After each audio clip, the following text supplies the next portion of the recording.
से आप सभी का मेरे इस यूट्यूब चैनल में।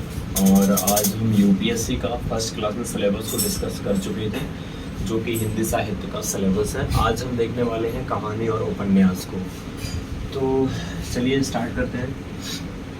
कहानी जैसे हम सभी जानते हैं इंग्लिश में स्टोरी, उपन्यास नॉवल।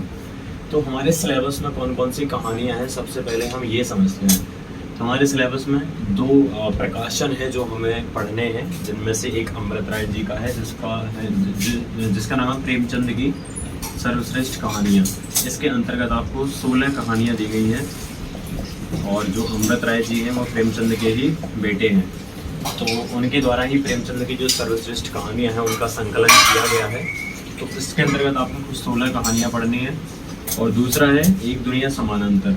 इसमें दी गई है स्वतंत्रता के बाद की जो सर्वश्रेष्ठ कहानियां हैं वो इसके अंतर्गत दी गई हैं, तो जिसमें आपको 23 कहानियों का संकलन पढ़ना है। तो आप इसको ऐड ऑन कर सकते हैं, 23 + 16 9 3। आपको कुल मिलाकर के 39 कहानियाँ यूपीएससी हिंदी साहित्य के सिलेबस में दी गई हैं जो आपको पढ़नी है। इसके बाद उपन्यास के सिलेबस में क्या दिया गया है, उपन्यास यानी कि नॉवल। इसमें सिलेबस में आपको सबसे पहला और महत्वपूर्ण गोदान, जो कि प्रेमचंद जी का अंतिम उपन्यास था। और दूसरा है महाभोज, मन्नू भंडारी जी के और भी उपन्यास हैं, जिनमें से आपको सिर्फ महाभोज पढ़ना है। ये मध्य प्रदेश के मंदसौर जिला से बिलोंग करती थी। तीसरा है दिव्या, जो कि यशपाल जी का है। मेला आंचल, फणीश्वर नाथ रेणु। तो ये आपके 4 उपन्यास सिलेबस में दिए गए हैं। इसके बाद हम बात करते हैं कि आखिर कहानी और उपन्यास में समानताएं क्या हैं। तो सबसे पहली बात तो मैं बता दूं कि एक प्रकार से कहानी एक छोटा सा संकलन होता है, जबकि उपन्यास में कई सारी कथाएं एक साल चलती हैं, किसी के संपूर्ण जीवन की व्याख्या होती है। वही अंतर है जो एक महाकाव्य और खंड काव्य में होता है, थोड़ा बहुत अलग भी है। तो इसमें आपका समानताएं देख लीजिए। सबसे पहला तो 6 तत्व। कहानी में भी 6 तत्व होते हैं, उपन्यास में भी 6 तत्व हैं। सबसे पहला है कथानक। कथानक तो होगा ही, जब कथात्मक कोई भी विधा है तो उसमें कथानक होना तो स्वाभाविक है। दूसरा उसका उद्देश्य होता है। कोई भी कहानी है तो किसी न किसी उद्देश्य के साथ ही वह लिखी जाती है। तीसरा है चरित्र। चरित्र यानी कि पात्र। अब कहानी होगी या उपन्यास होगा तो इसमें पात्र तो होंगे ही, बिना पात्रों की कहानी या उपन्यास तो संभव है नहीं। चौथा भाषा शैली। भाषा शैली तो ऑब्वियस है। चौथा है संवाद, उनके बीच में कुछ ना कुछ संवाद होगा और वातावरण भी दिया जाएगा। तो ये कहानी और उपन्यास दोनों के ही 6 तत्व हैं। सबसे पहली समानता तो यही होगी। दूसरा है कि दोनों ही गद्य विधाएं हैं।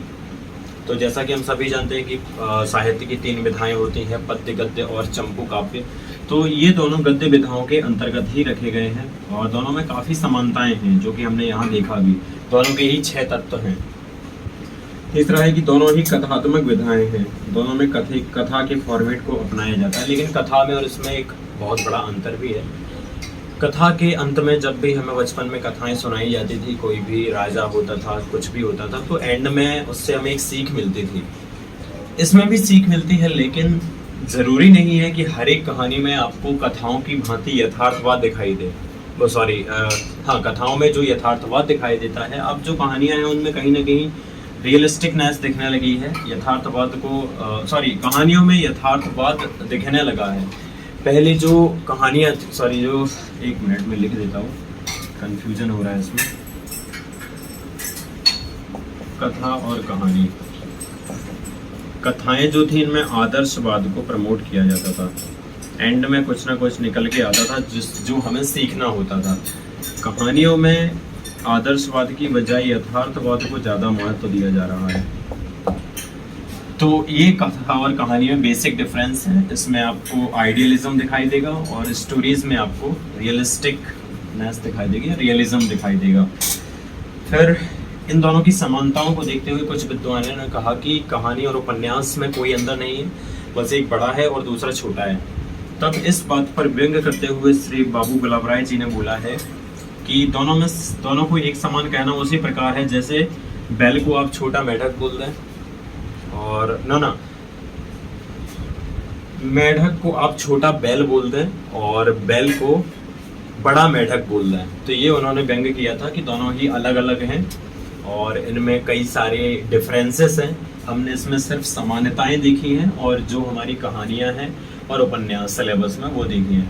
अब हम क्रम से इन कहानियों को, सबसे पहले प्रेमचंद की जो कहानियां हैं वो पढ़ेंगे, उनको एक एक करके उनका सारांश समझेंगे कि आखिर किस कहानी में किस चीज़ पर फोकस किया गया है और कैसे क्वेश्चंस यहाँ से पूछे जा सकते हैं। और उपन्यास में भी ऐसा ही है, हम उपन्यास नहीं पढ़ेंगे, हम उपन्यास का सारांश पढ़ेंगे, तो आपको एक क्लैरिटी आ जाएगी, क्वेश्चंस जो होंगे वो आप अटेम्प्ट कर पाएंगे। समानताएं देख लिए। अब हम अगला वीडियो बनाएंगे कि कहानी और उपन्यास में अंतर कौन कौन से हैं और इनकी डेफिनेशन पर भी बात कर लेंगे। तो चलिए, धन्यवाद, मिलते हैं किसी नेक्स्ट वीडियो में। जो आप स्क्रीनशॉट लेना चाहें तो ले सकते हैं। मिलते हैं किसी नेक्स्ट वीडियो में। Thank you.